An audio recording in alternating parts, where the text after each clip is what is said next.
In our studio, we have Mr. Mark Koenig, the Asia Foundation's country representative in Ulaanbaatar.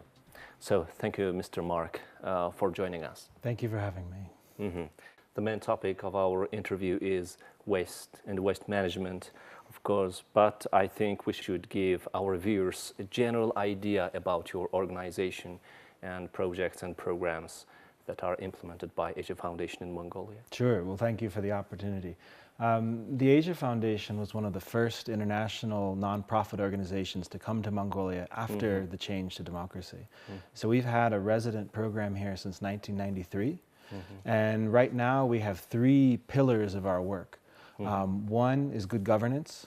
So that includes urban governance, that includes work on transparency, ethics, and accountability, and also work on citizen participation, how citizens can effectively engage and have a positive impact on policy and government decisions. The second main area is the environment. We've worked on natural conservation, we've worked on community conservation, we've worked on having communities and artisanal miners work together to try and better protect the natural resources. And increasingly we're focusing on waste and climate change, how these two issues can be better mitigated and managed. And then finally, we have a very strong focus on inclusion and gender equality in our programs. One of our signature programs is a women's business center implemented with the Ministry of Ulaanbaatar and with support from the Korean government. So this is a center where women entrepreneurs can come for training. There's a small incubator program, and the idea is to make sure that the economy is fully taking advantage of women so that it drives better economic growth as well as more equal participation. So the gender equality inclusion part of our program is a significant one as well. But we work across those three broad areas. We work with civil society, we work with the private sector, we work with government, and of course we work with other international development partners. So we hope to really support Mongolian partners to solve Mongolian problems is essentially our platform. Our office is about 30 people. As of today, we're one international and 29 dynamic and motivated Mongolians who are really trying to do their best to add value to the country. Waste management is the one of the main issues which Asia Foundation is focusing on. I heard you carried out waste composition study. What's the purpose of this study and what's so interesting from this research? Sure. Well, previously here in Mongolia, the last comprehensive waste composition study was done by JICA, Japanese government support, and that was done 10 years ago now. And the reality is, in the modern world we live in, consumption patterns are changing rapidly. So the kinds of waste, the amounts of waste that we're producing change very quickly. And for the government and the private sector to engage with the waste stream, they need to know what kind of waste is there and in what quantities. So the government uses the estimates for the amount of waste based on these kinds of study to prepare landfills, to prepare collection schedules, and also to set fees. With private sector, if you are in the business world who's trying to make money from waste, recycling or other kinds of ways, you need to know how much waste there is and what. And so the data hasn't been updated for so long, and one of the reasons is to do a comprehensive study is very expensive. So our model was to try and find a way to do a small snapshot study. We surveyed more than 130 households over the course of a week to gather all their waste, sort all their waste, weigh it, to get a better sense of what kinds of waste Mongolians are producing today, especially in the urban atmosphere. And you come away with some very interesting results. And some of it you can see as troubling, some of it you can see as opportunity. It really depends on your perspective. But having the data allows us to be more thoughtful in the way we engage the waste sector. You are participating in the National Forum Waste Management, right? On Tuesday. That's correct. Yes. You are going to be a panelist at the forum. What would be key messages from your presentation, from your speech? Right. So we're very excited the Ministry of Environment and Tourism is calling this forum together. There'll be several hundred stakeholders from the waste sector there, private sector, public sector. And what the Asia Foundation really wants to focus on is two things.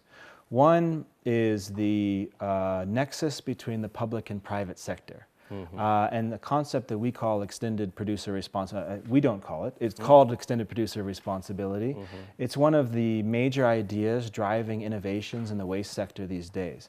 And extended producer responsibility is really the idea that the producers of waste need to be involved in the solutions to waste. And we're trying to really talk about how the government and the private sector can effectively work together to improve recycling, reuse waste where possible, and also reduce the amount being produced. For example, the choices that we make in packaging our products can have major implications for the environment. And there's innovations on packaging that can allow a company to brand itself as more eco-friendly, to participate in the solution to environmental problems more effectively, and the government can help set the incentives that shape company behavior. The other side of it, of course, is the consumers. And we also really want to address the Mongolian public. There's a growing number of Mongolians who are recognizing this issue and are being active and playing a leading role. But to solve the waste issue, every Mongolian needs to make a choice on their individual behavior. The choice to starts from when you go to the supermarket. From our waste composition study, we found that in both the GARE areas and even the apartment areas more so, a significant proportion of the waste going to landfill was food waste. Sometimes up to 35, 40% of all the waste by weight is wasted food. And this has major implications when you talk about how food is being allocated, the supermarket system. But the big problem with food waste is you put it in the landfill and it creates methane. And methane is an emittant that's even more harmful than a lot of the other problems that you get from waste. So we really want the private sector, the government, and the public to have a comprehensive and effective conversation. And I think this waste forum is a great place to start. And by calling everybody together, the minister is saying, we've had a lot of discussions, we have a lot of plans, but we haven't brought it all together yet. And by bringing it all together, we hope there'll be more creativity, more thinking about what can be next, and more thinking about how each sector has a responsibility that they can fulfill.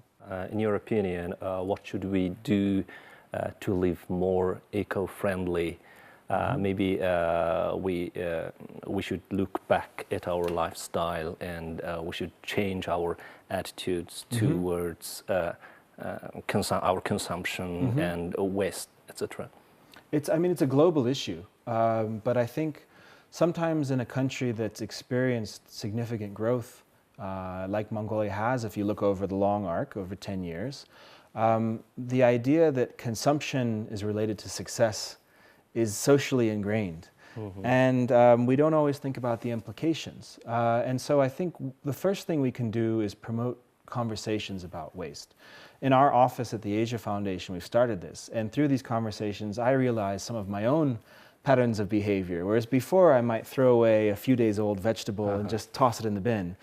Now through having these conversations, you look at it and you feel, what have I done? Why have I wasted this tomato? And I think it starts with having conversations and thinking things through. Do I need everything that I'm buying? Why am I buying it? Can things be reused? Would someone else find this useful? It doesn't have to be me. Are there ways that we can have secondary use markets in Mongolia? Used clothes that are still good, that don't fit your child anymore, right? Used furniture that someone might want to use. Can we think of ways that we can promote reuse and reduce the need to buy new things? Second is, as a consumer, do I make eco-friendly choices? Do I think about the packaging? Do I think about what happens when I take a plastic bag from the supermarket? And I think really we can all shape the market. Companies are very quick to respond to consumer behavior. If they're successful, that's what they must do. And if we as consumers can have these conversations and decide we're going to make more eco-friendly choices, it's a very modern way to try and reflect traditional practices, which is you use everything, right? If you slaughter an animal traditionally, you try and use every piece as best you can. And in the modern world, we've lost that sense of trying to be as efficient as possible with our consumption. So on that side, it really requires a collective effort, campaigns, peer pressure. On the government and private sector side, the government just needs to stay the course, be creative, and convince itself that this is an area that needs investment, right? Convince itself that this is an area where We need to prioritize it as a key priority, and if we want to make sure Mongolia stays as pristine and beautiful as it is, we need to really focus on these issues and not let short-term economic considerations have us lose sight of the long-term value of maintaining natural resources and beauty and the health of the country. Okay, thank you, Mr. Mark, for your time. My pleasure. Very happy to be here.